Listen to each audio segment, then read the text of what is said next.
தமிழக முதல்வர் அவர்கள் கலைஞர் நூற்றாண்டு கிளாம்பாக்கம் பேருந்து நிலையம் கடந்த ஆண்டு டிசம்பர் மாதம் மக்கள் பயன்பாட்டுக்கு அர்ப்பணித்தார்கள். சரியான திட்டமிடல் இல்லாமல் கடந்த ஆட்சி காலத்தில் உருவாக்கப்பட்ட அந்த கிளாம்பாக்கம் பேருந்து நிலையத்திற்கு தேவைப்படுகின்ற பல்வேறு கட்டமைப்புகளை தொடர்ந்து நிறைவேற்றி கொண்டு வருகின்றோம்.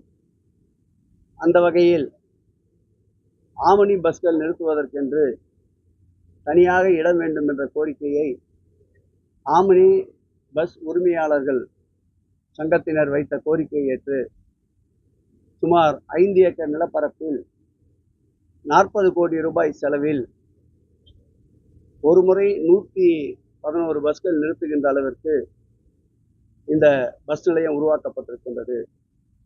இதில் கழிப்பறை, குளியலறை என்று 14 உருவாக்கப்பட்டிருக்கின்றது.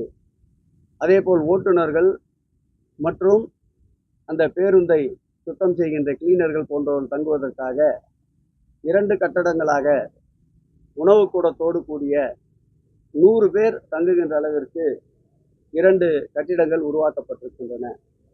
மழைக்காலங்களில் தண்ணீர் தேங்கா வண்ணம் நிலத்திலிருந்து உயர்த்தி கட்டப்பட்டிருக்கின்றது. இந்த பேருந்து நிலையம் பயன்பாட்டிற்கு வரும்போது நிச்சயமாக ஆமுனி பேருந்துகளுக்கு நிறுத்துவதற்கு காலையிலே கிளாம்பாக்கத்திற்கு சென்று அல்லது இரவிலே கிளாம்பாக்கத்திற்கு சென்று பயணிகளை ஏற்றிச் செல்வதற்கு இந்த முடிச்சூர் ஆமணி பேருந்து நிலையம் வெகுவாக பயன்பாட்டிற்கு இருக்கும் என்ற நம்பிக்கையோடு இந்த பேருந்து நிலையம் உருவாக்கப்பட்டிருக்கின்றது.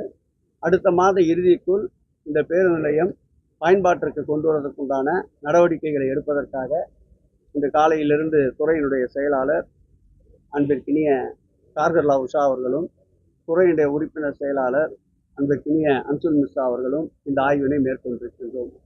இந்த ஆய்வின் தொடர்ச்சியாக வெளிவட்ட சாலை அமைந்திருக்கின்ற பகுதிகளில் சுமார் 63 கிலோமீட்டர் அளவிற்கு 50 மீட்டர் அகலத்திற்கு சுமார் 655 ஏக்கர் சென்னை பெருநகர வளர்ச்சி குழுமத்தின் கட்டுப்பாட்டில் இருக்கின்றது.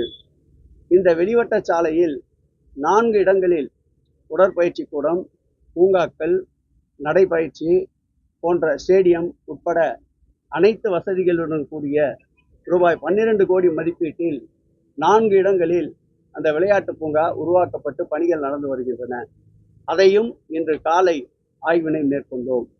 அதேபோல் ஒரு 10 பிரிவுகளாக இருக்கின்ற சுமார் 53 ஏக்கர் பரப்பளவு கொண்ட இடத்தை அரசு பயன்பாடு அல்லது மாற்று பயன்பாட்டிற்கு டெண்டர் விடுவதற்குண்டான அனைத்து நடவடிக்கைகளும் மேற்கொள்ளப்பட்டு வருகின்றன.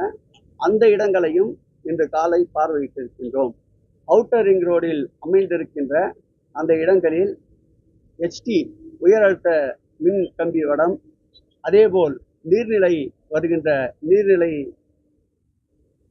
பகுதிக்குள் வருகின்ற இடங்கள் இவைகளை தவிர்த்து பயன்பாட்டுக்கு சுமார் 400க்கும் மேற்பட்ட ஏக்கர் பொது பயன்பாட்டிற்கு உகந்த இடங்களாக இருக்கின்றது. அவைகளையும் மக்கள் பயன்பாட்டிற்கு கொண்டு வருவதற்கான திட்டமிடல் நடைபெற்று கொண்டிருக்கின்றது.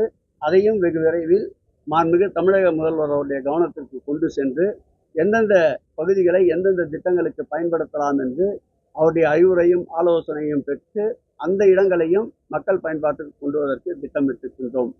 இன்றைய ஆய்வு மக்கள் பயன்பாட்டிற்கு, மக்கள் பணிகளுக்கு சென்னை பெருநகர வளர்ச்சி குழுமம் முழுமையாக தன்னை அர்ப்பணித்துக் கொண்டு செயல்படுகிறது என்பதற்கு இந்த ஆய்வு ஒரு எடுத்துக்காட்டு. கிளாம்பாக்கம் ரயில் நிலையத்தை பொறுத்தளவில் போதிய நிதியை அவர்கள் கோரியபடி சென்னை பெருநகர வளர்ச்சி குழுமம் வழங்கி இருக்கின்றது. தொடர்ந்து அந்த பணிகள் முன்னேற்றம் குறித்து துறையுடைய செயலாளரும் நம்முடைய துறையுடைய உறுப்பினர் செயலாளரும் தென்னக ரயில்வே மேலாளரிடம் தொடர்ந்து அழுத்தத்தை தந்து வருகிறார்கள். அவர்கள் இன்னொரு 3 மாத காலத்திற்குள் முடிப்பதாக தெரிவித்திருக்கிறார்கள். மார்ச் மாதம், அடுத்த ஆண்டு மார்ச் மாதத்திற்குள் முடிப்பதாக வாக்குறுதி தந்திருக்கின்றார்கள். தொடர்ந்து அந்த பணிகளையும் ஆய்வு செய்து வருகின்றோம். துறை சம்பந்தப்பட்ட அதிகாரிகளோடு தொடர்ந்து எங்கள் துறை சம்பந்தப்பட்ட அதிகாரிகள் பேச்சுவார்த்தை நடத்தி கொண்டிருக்கிறார்கள்.